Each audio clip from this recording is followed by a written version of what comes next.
Jumpa lagi di ibadah sekolah minggu online. Sebelum kita ibadah, Kak Cinta akan memimpin doa kita. Ya Tuhan, terima kasih atas berkat-Mu. Sebentar kami akan memuji nama-Mu, berkati dari awal, pertengahan hingga akhirnya. Terima kasih ya Tuhan, haleluya, amin.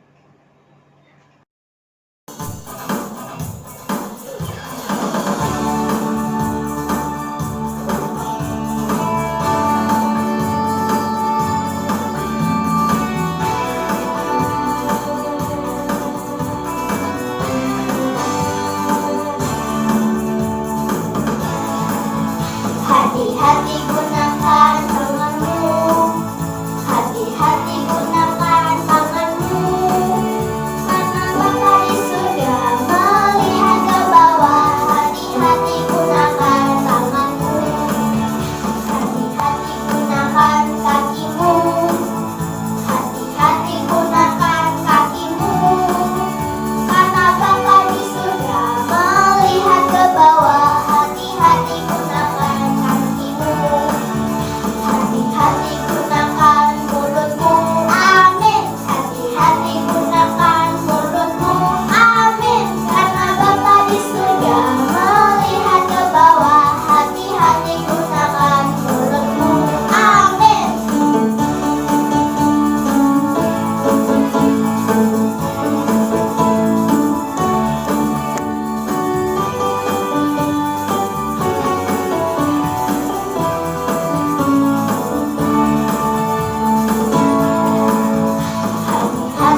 Yesus, sebentar lagi kami mau mendengarkan firman. Berkati kakak yang akan menyampaikan firman-Mu.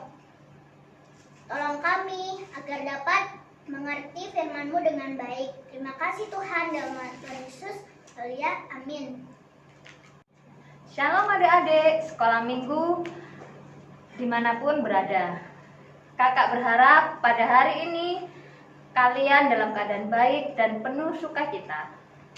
Kita masih belum bisa memuji Tuhan bersama-sama di gereja karena kita tahu sendiri virus corona masih melanda negeri kita. Tapi kita tidak boleh takut karena Tuhan Yesus selalu menjaga hidup kita dan akan selalu menyertai kita dimanapun kita berada. Hari ini kita akan belajar dan mendengarkan firman Tuhan dari rumah masing-masing bersama kakak dan orang tua adik-adik sekalian. Tapi sebelum kita mendengarkan firman Tuhan, ayo segera siapkan Alkitab adik-adik. Sudah siap belum? Nah, kalau sudah siap, mari kita siapkan hati, kita fokus pada firman Tuhan. Firman Tuhan hari ini kakak kasih judul Si Kecil yang Berbahaya. Adik-adik tahu nggak kalau kita punya bagian tubuh yang terkecil tapi bisa sangat berguna dan bisa sangat berbahaya? Ayo tebak, apakah bagian itu?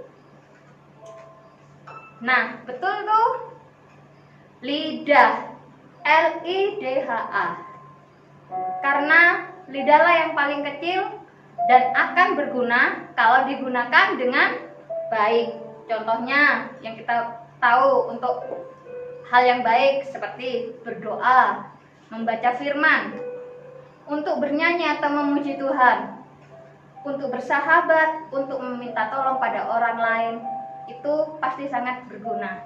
Tapi ada juga kalau kita salah menggunakan lidah kita menjadi hal yang sangat berbahaya. Contohnya, misal kita berbohong, melawan orang tua, berkata kotor, mengejek, dan sering kita mengumpat. Mari kita belajar di Yakobus 3 ayat 7 sampai 10. Mari kita baca bersama-sama. Di Alkitab kita sudah ketemu semuanya kah? Kalau sudah ketemu, kita baca bersama-sama. Yakobus 3 ayat 7 sampai 10. Semua jenis binatang liar, burung-burung serta binatang-binatang menjalar dan binatang-binatang laut dapat dijinakkan dan telah diijinakkan oleh sifat manusia. Tetapi tidak seorang pun yang berkuasa menjinakkan lidah. Ia adalah sesuatu yang buas, yang tak terkuasai dan penuh racun yang mematikan. Dengan lidah kita memuji Tuhan Bapa kita, dan dengan lidah kita mengutuk manusia yang diciptakan menurut rupa Allah. Dari mulut yang satu keluar berkat dan kutuk. Hal ini saudara-saudaraku tidak boleh demikian terjadi. Nah, adik-adik, di ayat 8 kita membaca, tidak ada seorang pun yang berkuasa menjinakkan lidah. Kalau harimau ada pawang harimau, gajah ada pawang gajah, ular yang berbisa pun ada pawang ular. Nah, ayo kakak tanya, apakah ada pawang lidah? Di dunia ini enggak ada pawang lidah. Karena lidah tidak bisa dijinakkan oleh siapapun kecuali kalau kita dekat dengan Tuhan.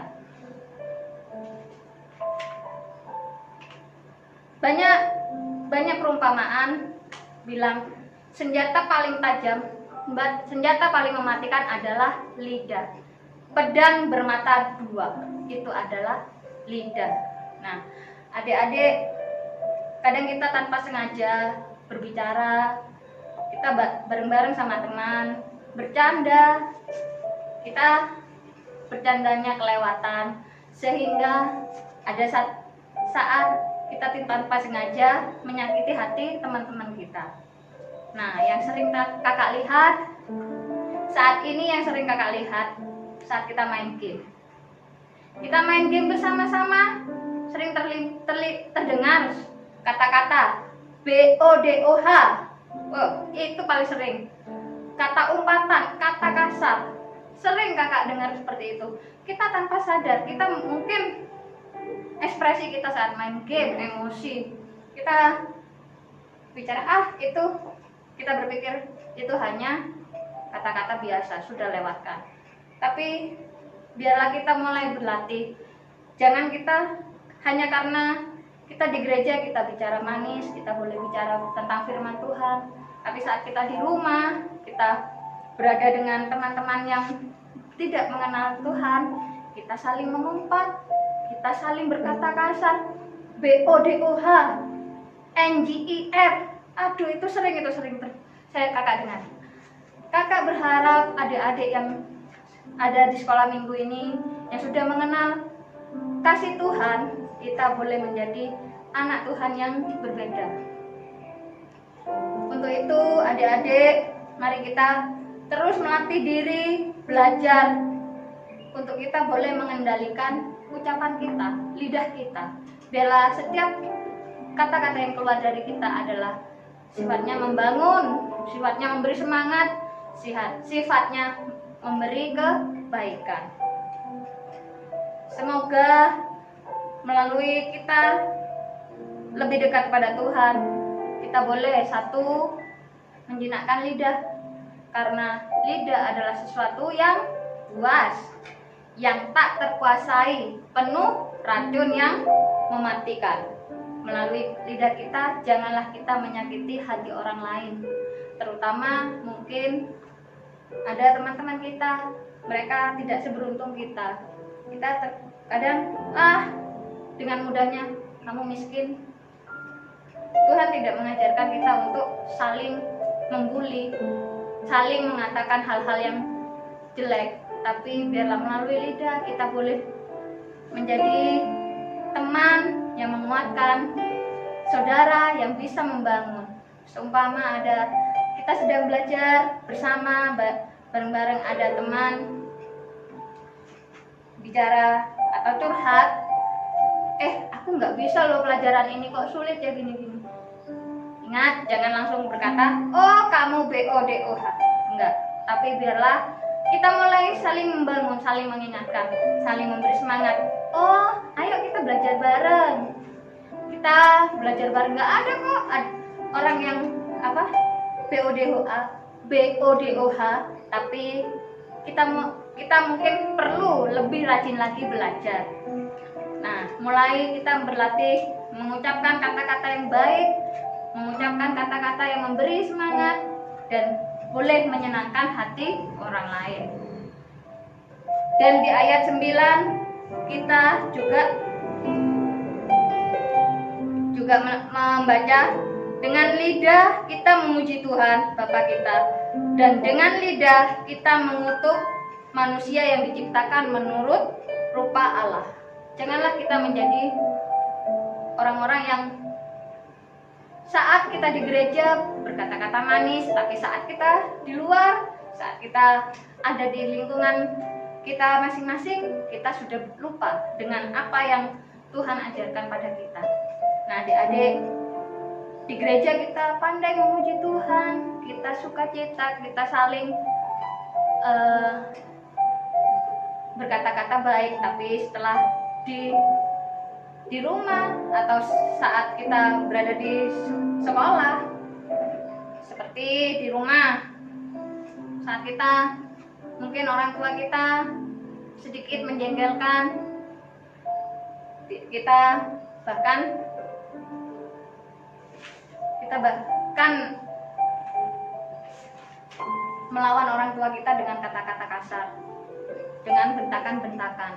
Nah, adik-adik, kita menjadi anak Tuhan yang penuh kasih karunia. Jadi, mari kita baca di Efesus 4 ayat 29.